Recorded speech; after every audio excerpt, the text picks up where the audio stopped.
आवाज की दुनिया के दोस्तों, आप सभी को हेमंत कुमार का प्यार भरा नमस्कार, आदाब, सत श्री अकाल। चलिए आज की वीडियो को मैं शुरू करता हूँ। आज जैसा कि मैंने आपको वादा किया था, आज मैं फिर से बात करूंगा फिल्म शोले के बारे में। और शोले का संस्करण बहुत लंबा है। आज मैं चाहूंगा कि मैं आपको एक ऐसे कैरेक्टर के बारे में बात करूं जिसके बिना शोले फिल्म की कल्पना भी नहीं की जा सकती थी और नहीं की जा सकती। आप जितनी बार भी शोले को देखेंगे, आपको सिर्फ एक ही कैरेक्टर आपके दिमाग पे बहुत अच्छे तरीके से छाया रहेगा, और उस कैरेक्टर का नाम है गब्बर सिंह। और गब्बर सिंह की जो भूमिका थी, अंततः निभाई थी अमजद खान साहब ने। मैं अंततः इसलिए बोल रहा हूं क्योंकि वो उनकी निभाई हुई जो भूमिका थी, उसकी पहली चॉइस गब्बर सिंह के लिए अमजद खान नहीं थे, बल्कि पहली चॉइस में उनके जो कैरेक्टर गब्बर सिंह के लिए जो पहली चॉइस डैनी डेंगसोंगपा थे। डैनी, जैसा कि आपको मालूम है कि उस समय फिल्म धर्मात्मा की शूटिंग के लिए जाने वाले थे अफगानिस्तान, उसी समय जिस समय फिल्म शोले की शूटिंग इधर बेंगलोर में होने वाली थी। इस वजह से अब एक ही व्यक्ति दो जगह पर तो प्रस्तुत नहीं हो सकता, क्योंकि ना तो डैनी भगवान थे ना भूत थे, वो एक महज इंसान थे और आज भी इंसान ही है। तो बहरहाल डैनी साहब के हाथ से ये रोल चला गया, और ये किस तरीके से क्या क्या क्या दिक्कतें हुई, इस बात को मैं डिटेल में आपको एक अलग वीडियो में बताऊंगा। तो ये हुआ ये कि भाई डैनी के हाथ से ये रोल चला गया था। उसके बाद में बड़ी दिक्कतें आ गई रमेश साहब को, रमेश सिप्पी और जीपी सिप्पी साहब को, बाप बेटे को, कि भाई अब क्या किया जाए, गब्बर सिंह की भूमिका के लिए किसको किसको साइन किया जाए। क्योंकि इसमें सबसे बड़ा जो मुश्किल काम था, जो बहुत ज्यादा टफ जॉब था, वो ये था कि भाई इसके लिए जो ऐसा खलनायक चाहिए हमको कि जो जो मतलब रोंगटे खड़े कर दे सभी के, सबको थर्रा दे। मतलब एक डर का पर्याय होना चाहिए, जो डर का एक एक जो भाव है वो सभी में एक अलग तरीके से सेट कर दे कि भाई डर इसको कहते हैं, डर इसको कहते हैं। यार आज से पहले किसने डराया होगा? किसी ने नहीं डराया जो आज हमको गब्बर सिंह ने डराया। ये डर, ये खौफ, ये क्रूरता, एक ऐसा एक ऐसा एग्जाम्पल सेट करना था उस विलेन को, जिसका नाम इन्होंने गब्बर सिंह रखा। लेकिन अफसोस की बात है कि वो गब्बर सिंह के लिए ही बड़ी दिक्कतें आ गई। गब्बर सिंह ही नहीं मिल रहे थे। डैनी इस तरह से जा चुके थे क्योंकि उनका डिसाइडेड था कि साहब वो तो सिर्फ अब इस समय धर्मात्मा फिल्म की शूटिंग ही करेंगे। बड़ी दिक्कतें हो गई, बहुत ज्यादा। फिल्म अगले महीने शुरू होने वाली थी, और इस तरह से कोई भी व्यक्ति बैठ नहीं रहा था दिमाग में कि भाई किससे बात की जाए, क्या किया जाए, क्या किया जाए, क्या किया जाए। अचानक से रमेश सिप्पी के दिमाग में दो तीन खलनायकों की बात आती है। उन्होंने सोचा कि चलो रंजीत को लेते हैं। रंजीत को कंसीडर किया उधर, फिर प्रेम चोपड़ा साहब को कंसीडर किया, लेकिन उनकी नज़र में ये लोग फिट नहीं बैठे कि भाई जो स्क्रीन प्ले में जो बात है वो इन लोगों के साथ में बैठेगी नहीं। बहुत ज्यादा हताश होकर के उन्होंने प्रेमनाथ को भी संपर्क किया। प्रेमनाथ जो कि उस समय अपने चरम बिंदु पर थे, जो कि खलनायक का पात्र निभाते थे, और उस समय गजब का उनका खौफ था स्क्रीन पर। उनसे बात की गई, गब्बर सिंह के रूप में लेने का विचार किया गया, लेकिन शारीरिक रूप से उनका जो पेट था वो उस समय बहुत ज्यादा फूल गया था। और इन्होंने जो गब्बर सिंह की जो छवि बनाई थी, वो एक छरहरा टाइप का डाकू था कि भाई उसका थोड़ा यंग दिखना चाहिए, वो स्क्रीन पर दिखे, थोड़ा सा यूथ दिखे कि उसमें लगे।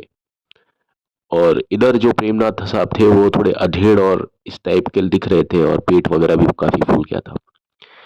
तो ये जो पात्र था ना, ये प्रेमनाथ के साथ में भी नहीं फिट बैठा, और बड़ी दिक्कतें हो रही थी।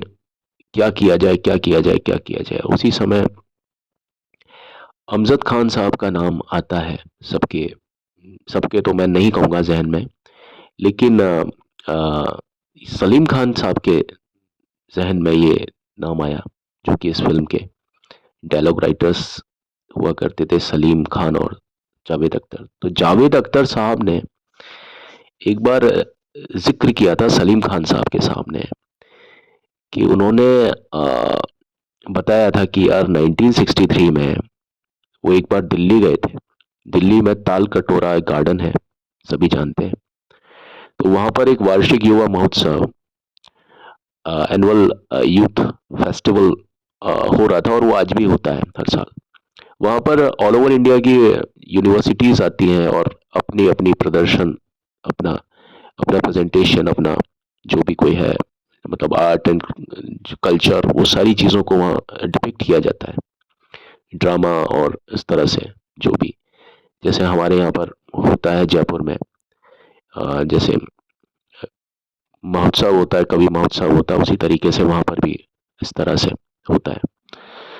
तो उन्होंने बताया कि उस समय 1963 में, 1963 में अमजद खान और उनके बड़े भाई इम्तियाज खान साहब एक नाटक लेकर के आए थे, और उस नाटक का शीर्षक था ये मेरे वतन के लोगों। और जो उन्होंने उसमें काम किया है, जो उन्होंने काम किया है, वो काबिल तारीफ है। मैं समझता हूँ कि, मतलब ये जावेद अख्तर के बोलते हैं कि मैं समझता हूँ कि इतना शानदार और इतना जीवंत काम बहुत कम लोग कर सकते होंगे, जो कि उन दोनों छोटे भाइयों ने, एक तरीके से दोनों छोटे बच्चों ने किया। भाई इस कॉलेज में उम्र कितनी होती है इंसान की। वहां पर अमजद खान साहब ने एक सेना अधिकारी की भूमिका निभाई थी उस नाटक में, जिसका नाम था ए मेरे वतन के लोगों, जो कि 1963 में दिल्ली के ताल कटोरा गार्डन में आयोजित किया गया था, युवा वार्षिक युवा महोत्सव के दौरान। और इस चीज का जिक्र मतलब जावेद अख्तर साहब ने सलीम साहब को किया था काफी पहले। अब जब ये बड़ी पसोपेश चल रही थी कि भाई खलनायक किसको लिया जाए, लिया जाए, लिया जाए रे यार, तो उस समय सलीम खान ने फिर वो बात याद दिलाई जावेद अख्तर साहब को कि भाई आपने मुझे एक बताया था एक नाम की, तो क्यों ना अमजद खान को बुलाया जाए इस जगह पर, क्योंकि आपने बड़ा तारीफ वगैरह की थी, तो उसको लगाए यहाँ पर। तो फिर वो याद आया कि हाँ साहब, ठीक है, ठीक है, ठीक है, बिल्कुल, बिल्कुल, बिल्कुल, बुलाना चाहिए। और उस समय ऐसा भी था कि वर्षों बाद में एक इत्तेफाक ये भी हुआ कि अमजद खान साहब, क्योंकि स्टेज के मंझे हुए कलाकार थे, और उनकी अंग्रेजी पर भी बहुत ज़बरदस्त पकड़ थी, और उन्होंने बहुत बड़े बड़े जो प्लेस हुआ करते थे, विलियम शेक्सपियर के, क्रिस्टोफर मार्लो, और ये जितने भी प्लेस हुआ करते थे, बहुत मिल्टन, और ये सभी के ऊपर उन्होंने अपनी अपनी अभिव्यक्तियां नाटक के रूप में स्टेज पर दी थी, और वो बड़े मजे हुए कलाकार रहे थे। उनको लेकर के उनके पिता जैन साहब एक फिल्म भी बनाने वाले थे, पत्थर के सनम, वो मनोज कुमार वाली नहीं, लेकिन वो फिल्म किसी वजह से बन नहीं सकी थी। तो उस समय एक इत्तेफाक ये भी था कि एक एक नाटक था, टू दिस नाइट डॉन, एक नाम, इस नाम का एक नाटक जो था, वो रमेश सिप्पी की जो बहन हुआ करती थी, आज भी है, सोनी, वो उस नाटक में अमजद खान साहब की मां का किरदार निभा रही थी। तो एक तरीके से यहाँ पर डबल रेफरेंस हो गई, किसके लिए? अमजद खान साहब के लिए, कि अमजद खान साहब को देखा था जावेद अख्तर साहब ने, वो 1963 में तालकटोरा स्टेडियम के वहां पर। और यहाँ अब दूसरी बार रमेश सिप्पी, यानी जो फिल्म के निर्देशक है, उनकी बहन सोनी ने भी उनके साथ में एक स्क्रीन शेयर किया था ड्रामा में। उसका नाम था, मैं फिर से बता देता हूँ, टू दिस नाइट डाउन। वहां पर रमेश सिप्पी साहब की जो बहन थी, वो उनकी माँ का किरदार निभा चुकी थी।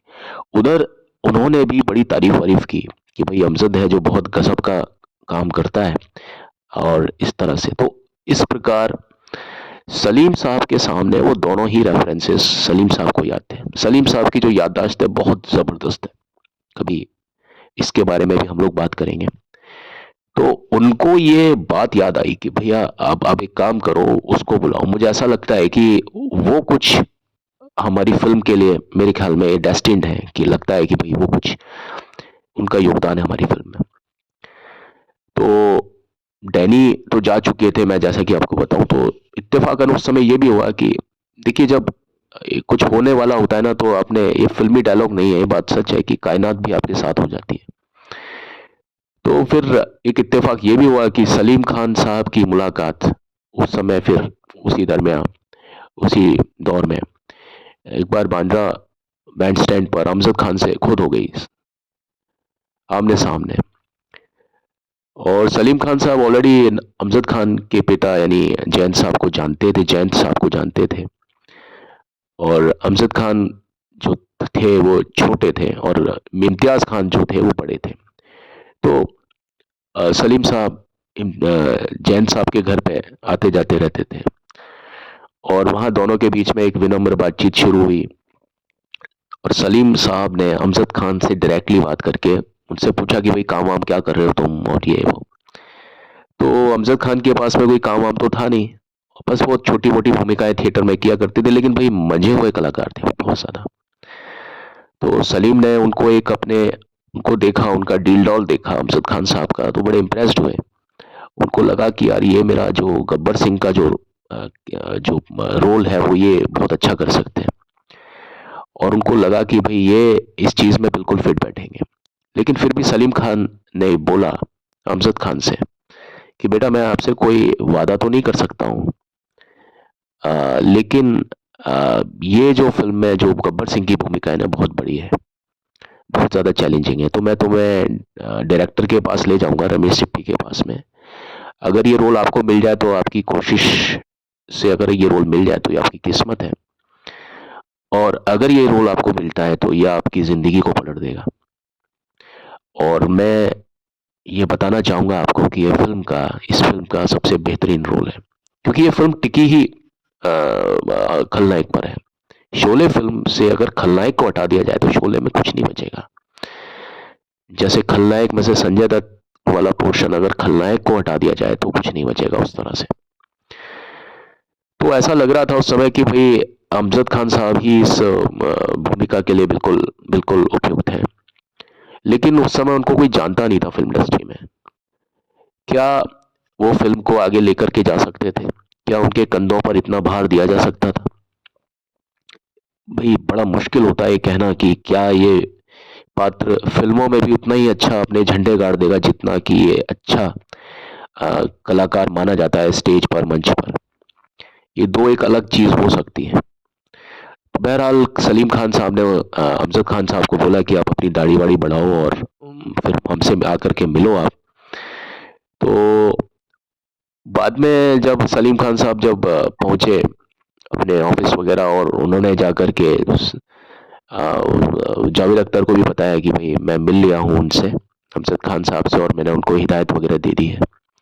बाद में वो सत्येन कप्पू साहब जो कि इसमें रामलाल बनते हैं शोले फ़िल्म में, उनसे भी ज़िक्र किया गया कि भई मैं ऐसा है कि मैं क्योंकि कप्पू साहब भी कुछ कम नहीं थे, वो भी इप्टा से जुड़े हुए थे और थिएटर्स में काम करते थे। तो उनसे पूछा कि भई आप बताइए कि अमजद खान क्या आपसे अच्छा कलाकार है क्या? ये किसने पूछा? सलीम खान साहब ने पूछा सत्येन कप्पू से। तो उन्होंने कहा कि हाँ, मुझसे अच्छा अभिनेता है। अमजद मुझसे अच्छा अभिनेता है, और उसकी सोच बहुत ज़्यादा ताज़ा है, बहुत युवा है वो। मेरे ख़्याल में वो इस कैरेक्टर के लिए बिल्कुल सटीक बैठेगा। बहरहाल 4 दिन के बाद में गब्बर सिंह यानी अमजद खान साहब आते हैं ऑफ़िस में, सिप्पी साहब के ऑफ़िस में। वहाँ उनकी बागीचे में बाहर उनकी तस्वीरें खींची जाती हैं, प्रोफ़ाइल फ़ोटोग्राफ वग़ैरह जो होता है, लिया जाता है। जब तक अमजद खान ने अपनी थोड़ी-थोड़ी दाढ़ी बढ़ा ली थी, और अपने दाँत भी वो कोयले को घिस करके काले करके आए थे। और उनका फिर डिक्शन देखा गया, प्रोनंसिएशन देखा गया, भाषा अच्छी थी, और इसके लिए पुष्टि कर दी गई कि ठीक है साहब, ये मतलब एक तरीके से स्क्रीन टेस्ट में अमजद खान साहब पास हो गए। अमजद खान साहब ने ये खबर अपनी पत्नी शैला को सुनाई, और शैला उस समय अस्पताल में थी। और वो तारीख थी 20 सितंबर 1973 और उसी दिन उनके बेटे शादाब खान का जन्म हुआ और ये जन्म हुआ था 4:10 पर शाम को। बहरहाल शोले जो फ़िल्म थी वो कागज़ों पर पहले उसका पूरा पूरा मतलब ज्योग्राफिया सेट किया गया, उसका पूरा जो भी कुछ था वो सब कुछ, उसका वज़न, उसका आकार, कैरेक्टर का भी और फ़िल्म का भी, उसकी महत्वाकांक्षा और इस फ़िल्म को बहुत एक बड़े लेवल पर बनाया जाने वाला था, जैसा कि मैंने आपको बताया। तो इस फ़िल्म में ये जो कितने कलाकारों को हमने लिया, आप देखिए गब्बर सिंह के लिए। और इसमें एक नाम और था जो कि शायद आपको मालूम होगा, उसमें अजीत को भी साइन करने की कोशिश की थी, लेकिन अजीत के साथ में भी दिक्कतें थी कि भाई अजीत इस फ़िल्म को किसी खास वजह से नहीं कर पाए, वो वजह भी मैं आपको बताऊंगा। अब अमजद खान साहब ने जो तैयारी की इसके बाद में वो ये थी कि अमजद खान ने अ, कई किताबें पढ़ी और उनमें एक किताब अ, जो पढ़ी थी वो थी जया भादुड़ी के पिता ने एक किताब को लिखा था, तरुण कुमार भादुड़ी साहब ने। वो चंबल के डकैतों पर आधारित एक किताब थी, अभिशप्त डाकू, जिन्होंने चंबल के बारे में लिखा और चंबल का पूरा बखान दिया इसके बारे में। और उन्होंने बहुत सारे उस पेजेस को कोट किया और मुझे ऐसा लगता है कि जया भादुड़ी ने अमजद खान साहब की बड़ी मदद की होगी इस चीज़ के बारे में, थोड़ा सा उनको रेफरेंस देने में। और जया भादुड़ी ने अमजद खान साहब की बाद में भी मदद की, वो किस तरीके से की ये भी मैं आपको बताऊंगा। तो तरुण कुमार भादुड़ी द्वारा लिखी गई किताब अभिशप्त डाकू और चंबल के बारे में पूरा, उस किताब ने अमजद खान साहब को बहुत एक एक संबल प्रदान किया, एक मजबूती प्रदान की उस फिल्म में। एक अपना कैरेक्टर किस प्रकार का रखा जाए, उसका बैकग्राउंड क्या होना चाहिए, उसका सोच, उसकी आइडियोसिंक्रेसी, स्वभावगत विशेषताएं उसकी क्या होनी चाहिए, इस बात को लाने में इस किताब ने अमजद खान साहब की शख्सियत पर बहुत गहरा असर डाला। बहरहाल उन्होंने इस किताब के कुछ कागजों को कुछ नोट किया, उनकी रेफरेंसेस को नोट किया, पंक्तिबद्ध किया और उस प्रकार से अपना चरित्र को देखा। बाद में अमजद खान साहब ने जो एक होमवर्क किया वो इस तरह से कि भाई अब ये तो ठीक है, मुझे मालूम पड़ गया कि ये डकैत क्या होते हैं, इनके पीछे क्या मजबूरियां होती हैं, किस तरीके से क्या तलखियां क्या होगी, क्या चेहरे का रुआब होगा, क्या किस तरीके से वो सब। लेकिन अब ये डायलॉग कैसे बोलेगा, डायलॉग बोलने का जो टेक्निक है वो तो मेरे ख्याल में अमजद खान खुद सेट करेंगे इस चीज को। तो आपको जानकर के ताज्जुब होगा कि अमजद खान का जो बोलने का तरीका था वो किस व्यक्ति से इंस्पायर्ड था, किस व्यक्ति से इंस्पायर्ड होगा। बहुत बड़े बड़े नाम मैं यहां ले सकता हूं कि अडोल्फ हिटलर से प्रभावित था उनके बोलने का तरीका, जो बोलने का लहजा था, या सुभाष चंद्र बोस से बोलने का उनका लहजा वो था, किससे मिलता था उनका। वो जो कैरेक्टर था वो बड़ा एक सामान्य कैरेक्टर था जिससे कि अमजद खान ने एक इंस्पिरेशन लिया कि वो किस प्रकार गब्बर सिंह स्क्रीन के सामने आकर के बात करेगा। यहां पर मैं ये बताना चाहता हूं कि इंस्पिरेशन आप कहीं से भी ले सकते हो, एक ऐसी चीज से, एक ऐसे व्यक्ति से इंस्पिरेशन ले सकते हो जिसको कि हम बड़ा सामान्य समझते हैं और शायद उस व्यक्ति को भी नहीं पता होगा कि अमजद खान ने जो बोलने का जो स्टाइल है, जो टेक्निक है, वो उस व्यक्ति से उठाया था। देखिए अमजद खान साहब जहां रहा करते थे उनके पीछे एक धोबी रहता था अपने परिवार के साथ में, और उस धोबी की पत्नी का नाम था शांति। तो वो जो धोबी था वो अपनी पत्नी को चिल्लाता था, बोलता था, अरे ओ शांति। तो अब अपने अंदाज में शांति की जगह पर उन्होंने लगाया, अरे ओ सांबा। और वो बोलने का जो तरीका था ना, जो मैं अरे ओ सांबा, कितना इनाम रखे है सरकार हम पर? पूरे 50,000। पूरे 50,000। तो ये जो बोलने का जो स्टाइल था, ये अमजद खान साहब ने एक धोबी जो उनके घर के पीछे रहा करता था, वो तरीका जो था ना, वो वहां से लिया था अमजद खान साहब ने। अमजद खान साहब बहुत ज्यादा उत्साही थे इस समय तक, क्योंकि उन्होंने अपना होमवर्क कर लिया था, लेकिन वो उतने ही ज्यादा असुरक्षित भी थे। बार बार अपनी वाइफ से पूछते थे, शैला जी से पूछते थे कि क्या तुम्हें लगता है कि मैं ये कर पाऊंगा? शैला एक बहुत अच्छी वाइफ थी अमजद खान साहब की। मतलब अमजद खान साहब को तो अब खैर डेथ हुए बहुत टाइम हो चुका है, 96 97, बहुत समय हो गया। वो उनकी पत्नी से ज्यादा उनकी दोस्त रही हैं। और शैला ने अमजद खान के एक एक नाटक को देखा, एक एक डिपिक्शन को देखा। तो उन्होंने कहा कि मैंने आपके सारे नाटक देखे, आप बहुत अच्छे अभिनेता हैं, लेकिन जो फिल्म है वो एक अलग तरह का खेल है। लेकिन उससे क्या हुआ? आप प्रेम और ईश्वर का हिस्सा रहे हैं, आप एक अच्छे पिता हैं, एक अच्छे अभिनेता हैं इस तरह से। तो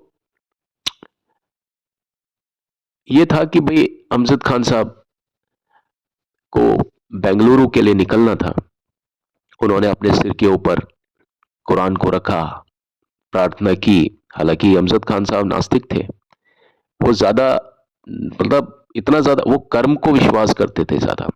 नास्तिक उस तरह से नहीं थे कि भाई वो हमेशा खुदा और हमेशा अल्लाह को पुकारना, लेकिन वो कर्म पर ज्यादा यकीन करते थे। वो एक आध्यात्मिक व्यक्ति भी थे। ये जरूरी नहीं कि जो व्यक्ति अल्लाह अल्लाह करे, जो व्यक्ति राम राम करे, वही आध्यात्मिक होता है। जो व्यक्ति अपने कर्म को लेकर के चलता है, कर्म को भगवान समझता है, मेरे ख्याल में उससे बड़ा आध्यात्मिक और उससे बड़ा धार्मिक व्यक्ति कोई नहीं हो सकता। और वो सारे गुण अमजद खान साहब में थे। तो अमजद खान साहब ने सिर के ऊपर कुरान को रखा, प्रार्थना की, अकीदत की, और उनकी फ्लाइट जो थी ना, वो बेंगलुरु के लिए चली। लेकिन रास्ते में एक हादसा पेश आया। उसमें एक हाइड्रोलिक कुछ फेलियर हो गया जहाज में, और पायलट को मुंबई से जैसे ही उसने उड़ान भरी जहाज ने, वैसे ही कुछ टेक्निकल फॉल्ट, जो कि मैंने बताया, हाइड्रोलिक कुछ फेलियर्स हो गए जहाज में। तो मजबूरी में पायलट को मुंबई के ऊपर ही चक्कर लगा करके उस जहाज को दोबारा से एयरपोर्ट पर उतारना पड़ा। उसका जितना भी फ्यूल था उसको डंप करना पड़ा, निकालना पड़ा। और सभी जो लोग थे, जो उसमें पैसेंजर्स थे, वो अ, उतर गए। तो अब आप समझिए कि कहाँ तो उसमें 100 150 आदमी चढ़ा हुआ है जहाज में, और जब फ्यूल को डंप किया गया उसके बाद में महज 7 या 8 लोग थे जो कि उस जहाज में दोबारा से बैठे, उस जहाज में दोबारा से बैठे। और उसमें अमजद खान साहब भी थे, क्योंकि वो जहाज अब, मतलब सबका विश्वास उठ गया था उस जहाज के ऊपर से। उनको लगा कि भैया ये तो दिक्कत हो जाएगी, अगर आकाश में फिर दोबारा से कोई दिक्कत हो गई तो हम सब मर जाएंगे। तो आप समझिए कि अमजद खान उन 7 8 लोगों में से एक थे जो कि उस जहाज में बैठे। और वो बड़ी मजबूरी थी उनके पास में कि अगर वो नियत समय पर अगर बेंगलोर नहीं पहुंचते, तो अमजद खान साहब को ये डर था कि कहीं यार ये रोल मेरे हाथ से ना निकल जाए। 5 घंटे के बाद में करीब ये बताया जाता है कि उस जहाज में जो टेक्निकल मिस्टेक्स थी, फॉल्ट्स थी, वो ठीक कर ली गई। 5 घंटे के बाद में घोषणा हुई कि भाई टेक्निकल जो जो प्रॉब्लम थी, जो हाइड्रोलिक फेलियर था, वो सही कर लिया गया, और अब जो विमान है वो उड़ान भरने के लिए तैयार है। और मैंने जैसे कि बताया कि सारे लोग उतर चुके थे, कुछ लोगों की हिम्मत बाकी थी, और शायद उन 5 या 6 लोगों में से अमजद खान एक थे जो कि उस जहाज में पहुंचे। और उस समय अमजद खान साहब का जो बेटा था वो 1 महीने का था।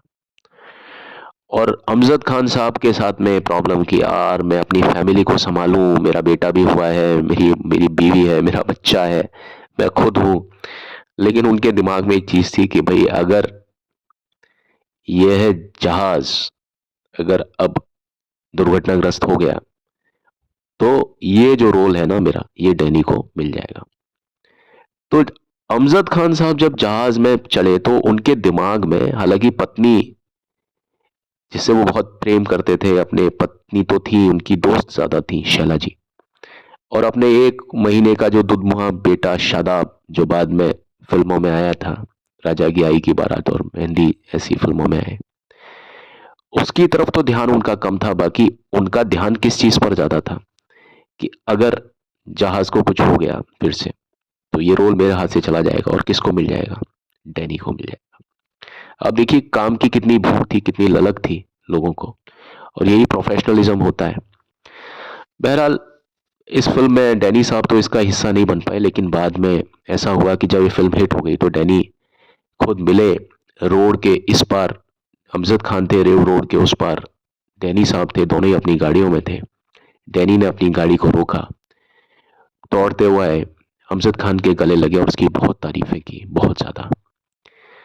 तो ये कुछ प्रोफेशनलिज्म था फिल्म इंडस्ट्री में, जो कि मैं आपको बता रहा हूँ किस तरह से पहले काम हुआ करता था। गब्बर सिंह की तलाश किस प्रकार हुई और किस प्रकार वो फिल्म में उनकी एंट्री हुई, पदार्पण हुआ, ये मैंने आज आपको एक पार्ट उसका बताया है। अगला पार्ट मैं कवर करूंगा कल, इसके आगे क्या हुआ था, कैसे हुआ था अमजद खान साहब के साथ में जब फिल्म की शूटिंग हुई, पहले दिन उनकी क्या स्थिति रही, बाद में क्या रही, क्या हुआ क्या नहीं हुआ, क्या सारा काम सही हो गया या कहीं कुछ उहापोह वाली स्थिति रही, डैनी के मतलब अमजद खान के साथ में क्या क्या दिक्कतें पेश आई और किस तरीके से उन्होंने उन सारी चीजों को बखूबी हैंडल किया, ये मैं आपको कल के एपिसोड में बताऊंगा।